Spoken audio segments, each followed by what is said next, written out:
بعد آپ کے سامنے قرآن کی ایک آیت تلاوت کی ہے اور اس مضمون کی بہت ساری آیتیں قرآن کریم کی مختلف صورتوں میں موجود ہیں۔ اللہ تبارک و تعالی نے اس آیت کے اندر ارشاد فرمایا اتی امر اللہ فلا تستعجلوا، اللہ کا حکم، اللہ کا امر آ گیا، اس میں جلد بازی نہ کرو۔ اللہ پاک ہے اور یہ لوگ اللہ کے ساتھ جن کو شریک ٹھہراتے ہیں، اللہ کی عظمت، اللہ کی شان ان سے بہت بلند ہے۔ دوسری آیت میں نے آپ کے سامنے رکھی، جس آیت میں اللہ تبارک و تعالی ماضی کے سیغے کے ساتھ ہمیں خبردار کرتا ہے اقتربت الساعۃ، قیامت قریب ہو گئی، وانشق القمر، اور چاند دو ٹکڑے ہو گیا۔ اللہ تبارک و تعالی نے قیامت کے آنے اور قریب ہونے کو ماضی کے صیغے کے ساتھ بیان کیا ہے۔ اگر کوئی واقعہ ہو جائے اس کے لیے ہم ماضی کا صیغہ استعمال کرتے ہیں کہ فلاں چیز واقع ہو گئی، لیکن ابھی قیامت واقع نہیں ہوئی ہے، اس کے باوجود اللہ تبارک و تعالی نے اتی امر اللہ اور اقتربت الساعہ دونوں آیتوں کے اندر ماضی کا صیغہ استعمال کیا، جس کا مضمون یہ ہے، جس کا منطوق یہ ہے، جس کا ماحصل یہ ہے کہ قیامت یقینی طور پر واقع ہونے والی شے،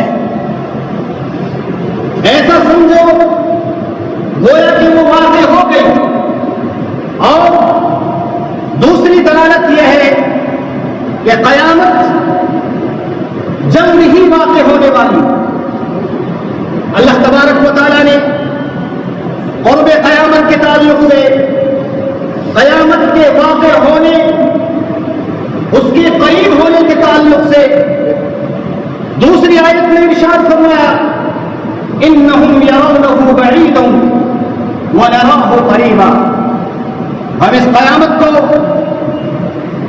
یہ لوگ یہ سمجھتے ہیں کہ قیامت کے واقع ہونے ایک زمانہ ہے، ان لوگوں کا گمان یہ ہے کہ قیامت ابھی واقع ہونے والی شے نہیں ہے۔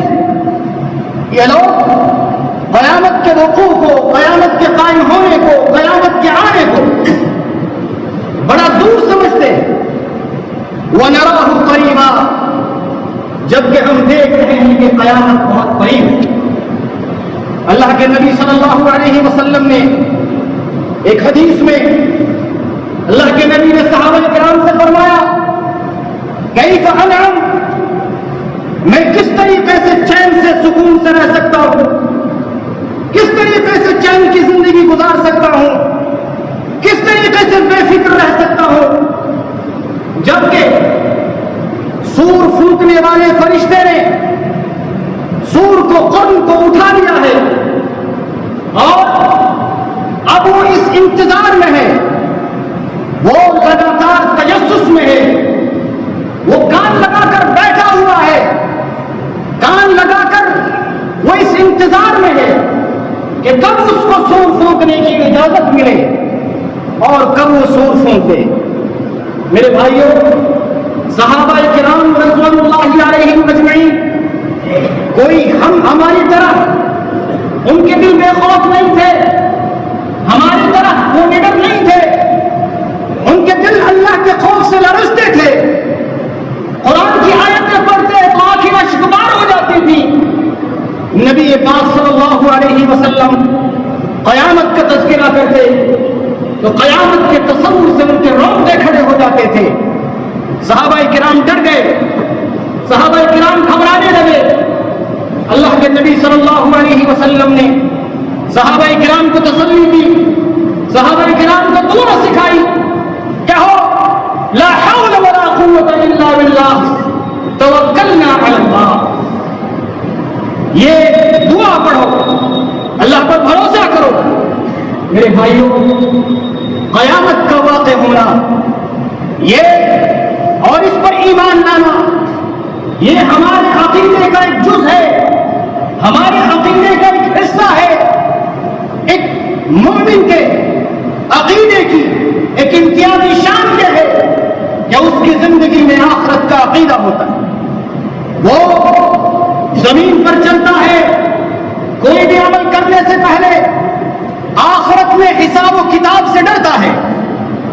اس کے ذہن میں یہ خوف ضرور رہتا ہے کہ دنیا میں ہم چھپ چھپا کر جو چاہے کر لے, لیکن قیامت کے روز اللہ تبارک و تعالیٰ کی عدالت قائم ہوگی. اس عدالت میں ہمارے سارے رازوں کو افشا کر دیا جائے گا, ہماری زندگی کی ساری کارستانیوں کو, سارے اعمال کو کائنات کے سامنے پیش کیا جائے گا. اس کے ذہن میں تصور ضرور رہتا ہے.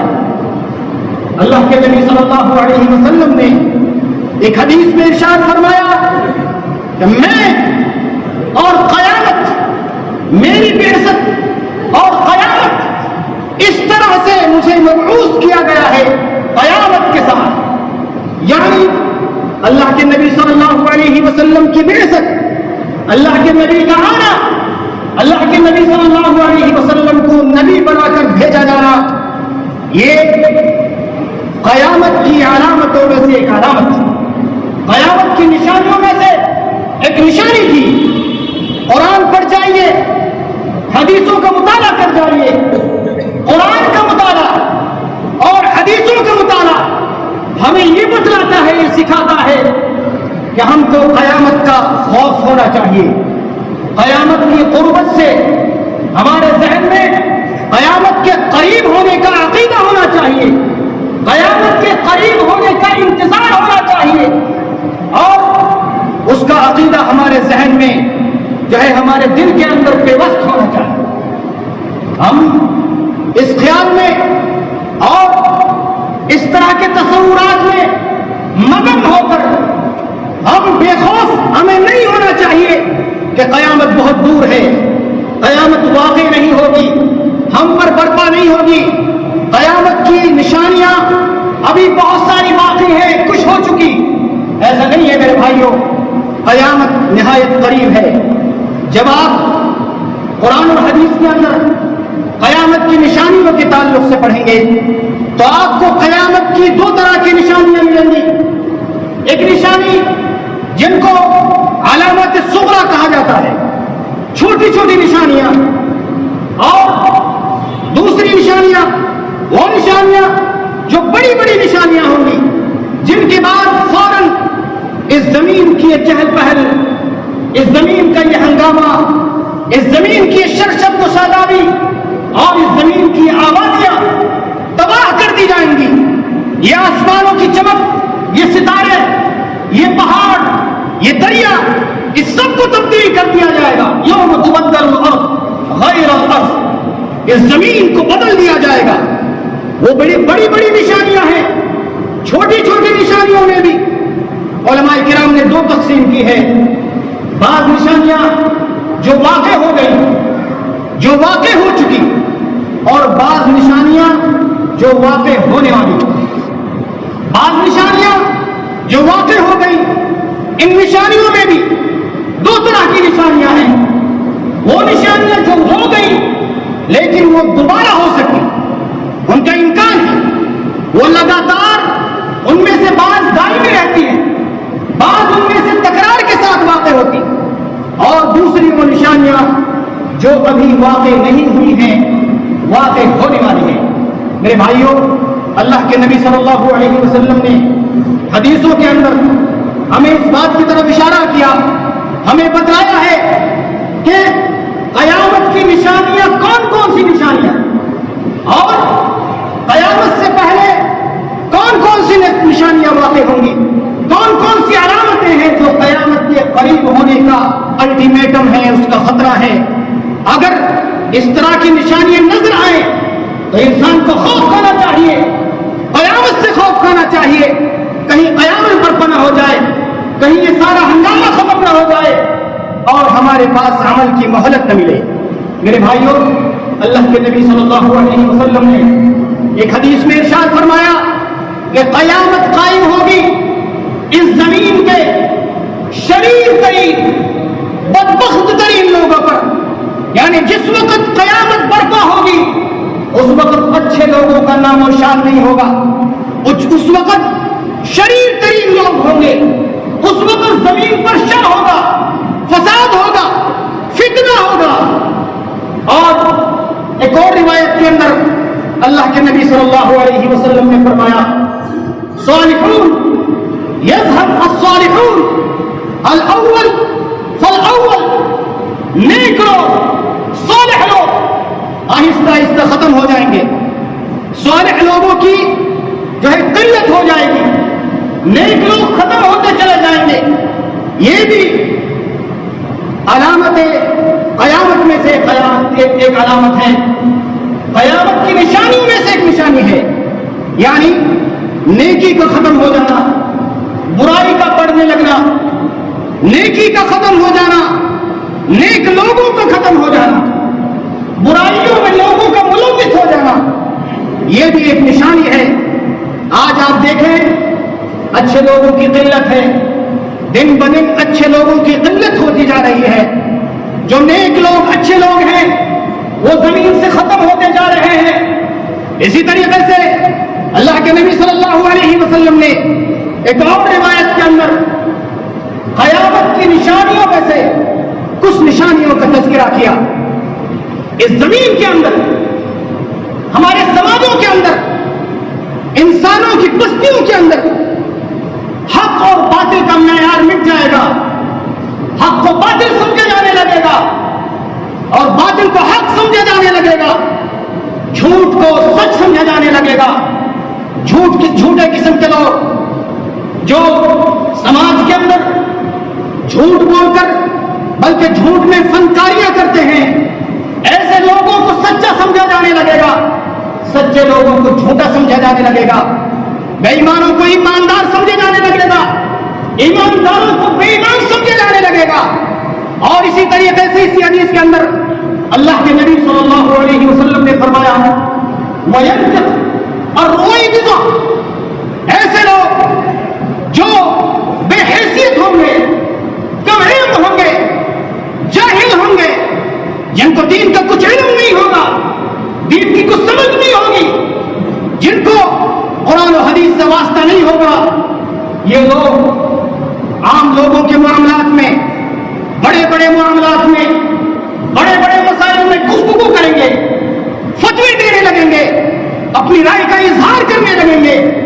اس زمانے کے اندر یہ علامت منوعاً واقع ہو چکی ہے۔ آپ یوٹیوب کھولیے، لوگ پیسہ کمانے کے لیے، لوگ واہواہی کے لیے، لوگ شہرت کے لیے، لوگ اپنا نام روشن کرنے کے لیے طرح طرح کے چینل لوگوں نے بنا لیے ہیں۔ دین کے معاملات میں ہر طرح کا مفتی آپ کو مل جائے گا، دین کی سمجھ نہ رکھنے والا، دین سے جاہل شخص، آپ علامت قیامت ہی کے تعلق سے یوٹیوب کو کھول کے دیکھیے، آپ کو طرح طرح کے چینل ملیں گے۔ لوگ اس طرح کے چینل بناتے ہیں، بعض چینلوں پہ آپ کو ویڈیوز ملیں گے۔ ابھی سعودی عرب کے اندر نیوم ایک بہت بڑا شہر اور بہت بڑا علاقہ بسایا جانے والا ہے، اقتصادی علاقہ، اور جو لوگ حج کرنے گئے ہوں گے ان کو معلوم ہوگا کہ مدینہ کے قریب ایک پہاڑ پر، جو قریب پہاڑ ہے اس پر بادشاہ کا محل ہے۔ اس محل کو، اس کے تعلق سے بھی آپ کو ویڈیوز مل جائیں گے، اور ان ویڈیوز کے اندر جو ہے بڑی تحقیق کے ساتھ، بڑے دبدبے کے ساتھ، بڑی جرأت کے ساتھ لوگ یہ بات پیش کرتے ہیں کہ دیکھیے دجال کی آمد بہت قریب ہے، قیامت بہت قریب ہے، یعنی قیامت واقعی ہونے والی ہے. بس ابھی انتظار کرو, بیٹھو کہ کب جو ہے سور پھونکا جائے, کب تم سب ختم ہو جاؤ. کیوں؟ اس لیے کہ دجال کی آمد ہے, کیونکہ دجال کے لیے سعودی عرب کے اندر محل تیار کر دیا گیا ہے. وہ آئے گا, اس محل میں ٹھہرے گا اور پھر مدینہ پر حملہ کرے گا. اس طرح کی واقعات, اس طرح کی بکواسیں, دین کے وہ معاملات جن معاملات میں علماء کرام کلام کرنا بہت بڑا سمجھتے ہیں اور ان کے پسینے چھوٹ جاتے ہیں, وہ حدیثیں جن کی تشریح میں بڑے بڑے علماء خاموش رہتے ہیں. میرے بھائیوں, ایسے خطرناک مسائل, ایسے نازک مسائل پر آپ کو ہزاروں ویڈیوز مل جائیں, ہزاروں تقریریں مل جائیں گی. یہ وہ زمانہ ہے جس زمانے کے اندر روزہ بے حیثیت لوگ, کم علم لوگ, جاہل لوگ دین کے بڑے بڑے معاملات میں گفتگو کریں گے. یہ وہی زمانہ ہے. میرے بھائیوں, ایک حدیث کے اندر اللہ کے نبی صلی اللہ علیہ وسلم نے فرمایا, انس بن مالک رضی اللہ تعالی عنہ کی روایت ہے, آپ نے فرمایا یکثر الجہل, جہالت عام ہو جائے گی. اور جہالت کس طرح سے عام ہو جائے گی؟ اللہ علم کو اٹھائے گا, لیکن علم کو اس طرح سے نہیں اٹھائے گا کہ علم کی جو کتابیں ہیں ان کتابوں کو ختم کر دیا جائے, ان کو اٹھا دیا جائے, ان کی تحریریں مٹ جائیں. یہ طریقہ نہیں ہوگا. یرفع العلم برفع العلماء, اللہ علماء کرام کو اٹھا لے گا.